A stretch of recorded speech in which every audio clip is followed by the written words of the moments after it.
Just eat in a calorie deficit. You probably hear this all the time, but nobody ever explains how to do that. And even if, let's say, you know how many calories you should be eating, that doesn't really tell you what foods to eat and what foods not to eat. What foods are low in calories so you can hit your calorie goal? How do you change what you're doing right now, go from where you are right now, to get into a calorie deficit? So in this video, I'm gonna give you my 10 best tips that you can take with you to get yourself into a calorie deficit. And even if you only do a couple of these, it will help you lose the body fat that you are looking to lose. The first tip is try to stick to 0-calorie liquids. And here's what I mean by that. If you're trying to be in a calorie deficit, liquid calories really serve much of no purpose to you because they don't keep you full.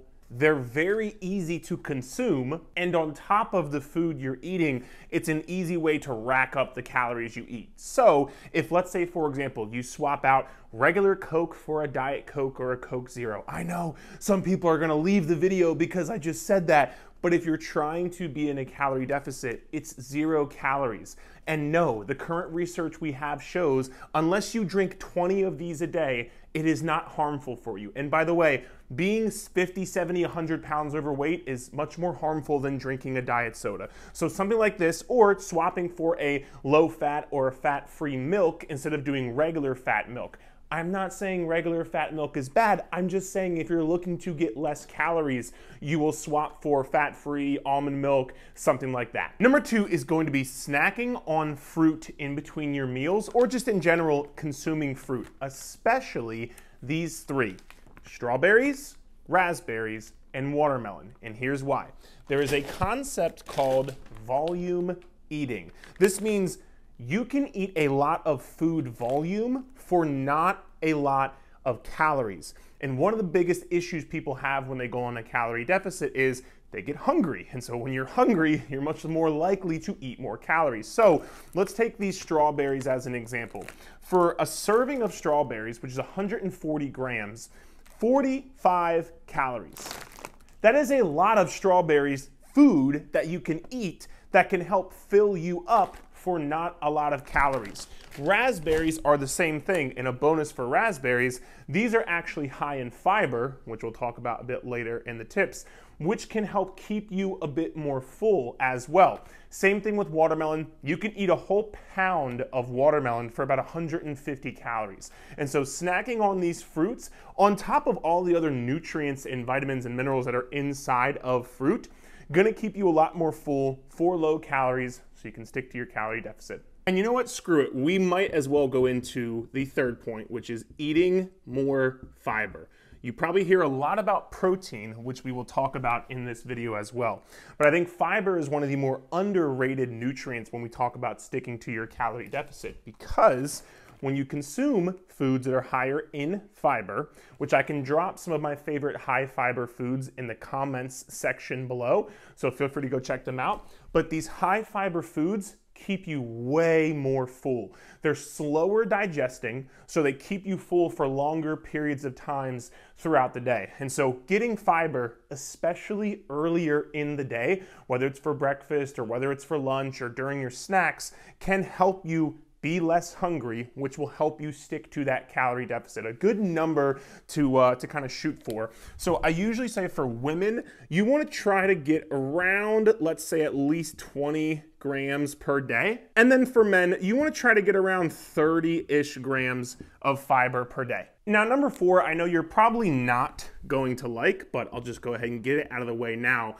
You should probably consume a little bit less alcohol, and we can talk about why here in a second.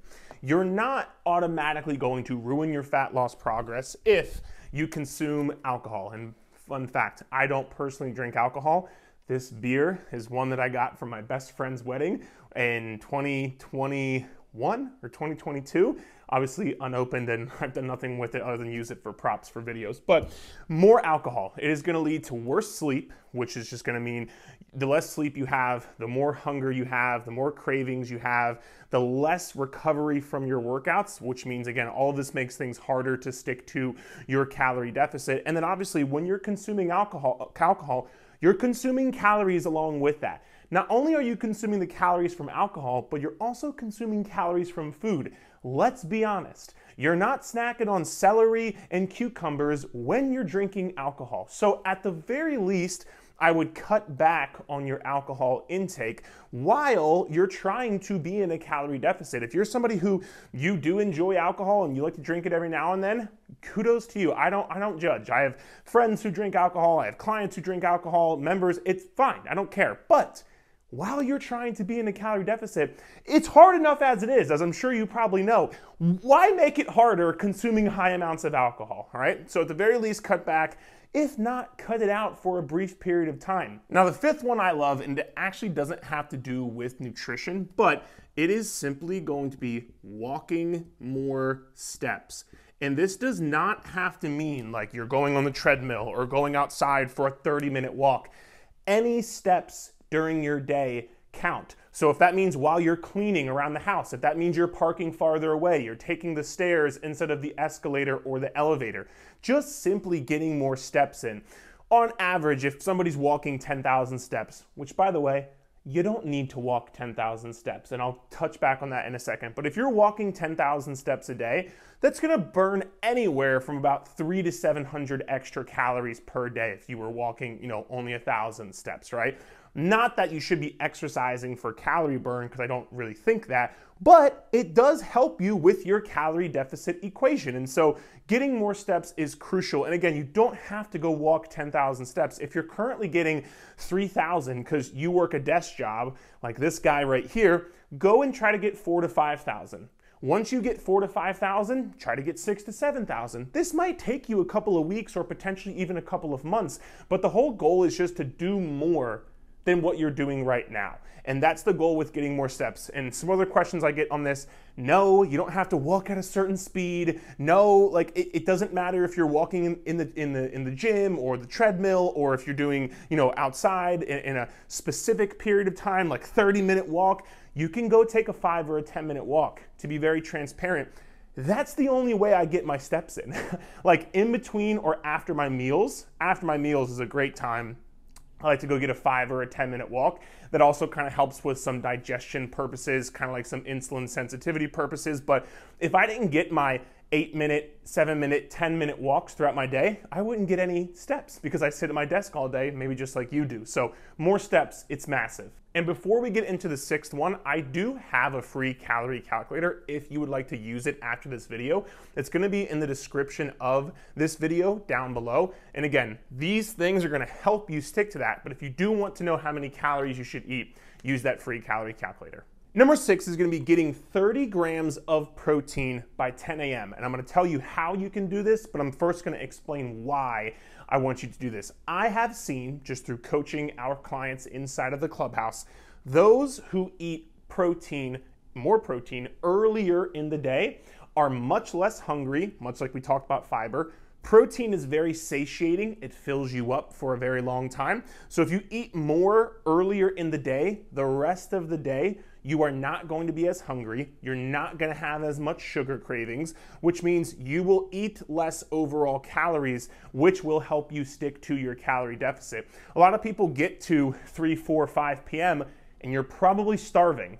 Or it's 7, 8, 9 p.m. and you're probably starving, but yet you look at your MyFitnessPal or whatever you're tracking in and you've eaten 60 grams of protein by 6 p.m. Of course you're gonna be hungry. Of course you're gonna have those cravings. And of course it makes it incredibly hard to stick to your calorie deficit. Not to mention, you only have but so much willpower in a day. So if you're like relying on willpower to like get you through the nighttime when you have those cravings after a long day of work, after dealing with your kids or studying or sitting in traffic, whatever it is that you do, you've been up all day, you've already gotten a workout done, just relying on willpower alone, it's not gonna cut it. How's it working out thus far for you? Probably not very well. So, more protein earlier in the day.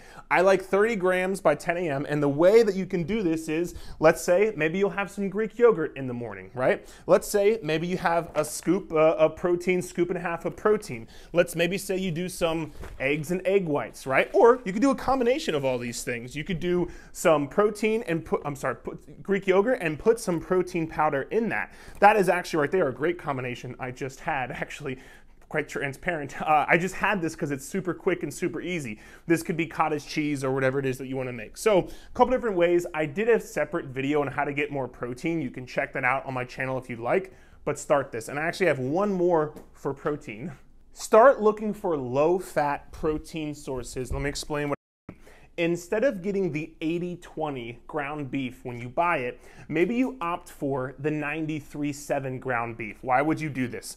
Typically, the leaner the protein, so the lower the fat, so 80% lean, 20% fat. This is 93% lean, 7% fat. The lower the fat, the lower the calories, and usually the higher the protein. Or maybe you swapped for chicken breast instead of chicken thigh, because again, this is lower calorie, higher protein. When you're doing your Greek yogurt, maybe you go for the low fat or no fat Greek yogurt because it has less calories. And again, by no means are any of these other foods bad if we're just trying to stick to our calorie deficit and we can only consume a certain amount of calories to do that. Usually the lower fat options are going to work best. And the last little one I have for you is if you are doing eggs, there is absolutely nothing wrong with eating whole eggs. But little trick I use for a lot of our members in the clubhouse is if you do 1 to 2 whole eggs, and let's say you do 2 to 4 egg whites, whether you only use the whites, whether you buy the liquid egg whites, this way you can get more protein and you cannot have more calories because the egg whites are like, they're next to no calories and they're pretty much just all protein. So a couple different extra ways to buy some low-fat protein sources for your calorie deficit. The next one people sometimes bitch at me for as well, but oh well, because that's life. Using low sugar or low calorie condiments. And then let me explain and show you what I mean. So every single night I have, well, usually every single night, I have this Hershey's Zero Sugar syrup. 5 calories per serving, okay? Again, oh my God, artificial sugar, sweetener, whatever.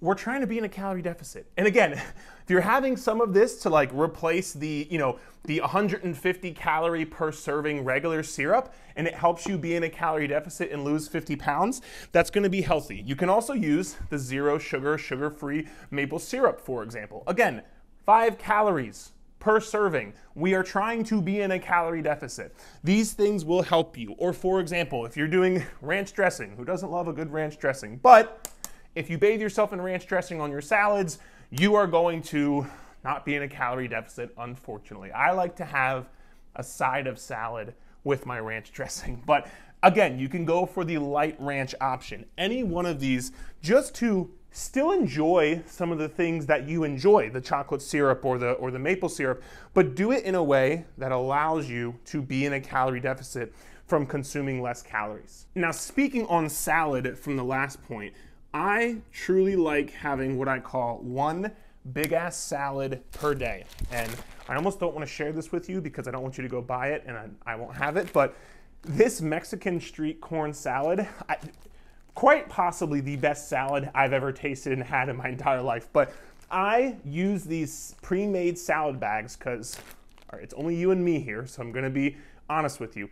I'm lazy. I'm not gonna take the time to go cook my, chop up my veggies and do all that stuff. If you do it, that's incredible, you can do it, but this is what works for me. So I buy one of these salads, I have them at dinner every single night, because going back to the volume eating that we talked about earlier with fruit, you can have a lot of food volume with a salad for not a lot of calories. Now, on the calories part of it, some people might ask, well, Eric, what about the dressing? Or what about the condiments? How do you track it? All these things. Listen, the dressing, I typically use about half of the dressing, just because unless it's ranch. I don't like my salad completely doused in dressing, so that automatically takes away some of the calories right there. And usually if I don't like something in the condiments, I'll either just have less of it or I just won't eat it. Like this usually comes with, I think it's, Parmesan cheese. I don't put the Parmesan cheese in it because I just don't really like Parmesan cheese that much, and so I just don't eat it. And like, I know that's probably bad and you're gonna yell at me for wasting food, but this is what it is, man. Like, I don't like it, so I don't eat it. So that also kind of takes away some of the calories. And so if you do have the condiments inside, just use half of them. That way, when you look at this this container here, it says it's 150 calories for 3.5 servings. 3.5 servings per container, I'm sorry. One more time, 150 calories per serving. There's 3.5 servings per bag. Let's say you're only using half of the condiments. That's gonna be 150, and that's gonna be half times half of 3.5. So what the hell is that? Quite frankly, I don't feel like doing math. I think it's what, 1.75 if I'm not mistaken. So you take 150 times 1.75. If that's not correct, grill me in the comment section. I don't care. But that's how you would figure out the calories. But nonetheless, it's a salad. Like you don't get fat from eating greens. And as long as you're not just, again, dousing this with, all the condiments and like you're adding on things on top of that. And if you're doing all this other stuff that we talked about, you having this one pre-made salad with like a little bit of the condiments and the dressing is not going to kill you. So one big ass salad per day. Now, the last one, tip number 10. When you're going into a calorie deficit, a lot of people have this complexion about it that like you have to be perfect. And if there's one last thing I want to tell you is you do not have to be perfect. Sometimes you're going to go out to eat with your friends at a restaurant. You might not be able to track your calories perfectly, but guess what?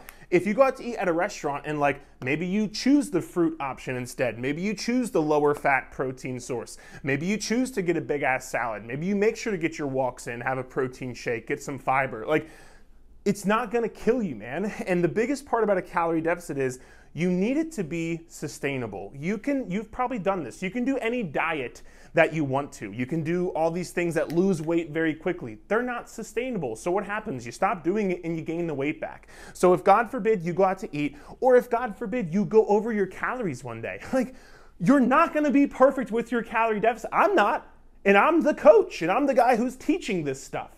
So if I'm not perfect, why are you expecting yourself to be perfect? So do not expect that, because then going into your journey, when you go out to eat and you can't track perfectly, guess what? You just get right back on track the next day. When you go over on your calories, guess what? You just get right back on track the next day. Maybe when like you don't have a food that I said here, maybe you don't hit your protein goal for that day or whatever the case may be, that's okay, because you do not have to be perfect in order to lose fat. I promise. I truly hope this helped, and I mentioned a few times that I and my team, we do coaching. So if you would like to learn more about our coaching, get some help with your calorie deficit, the link is going to be in the description of this video. Thank you for watching, and we'll chat next time.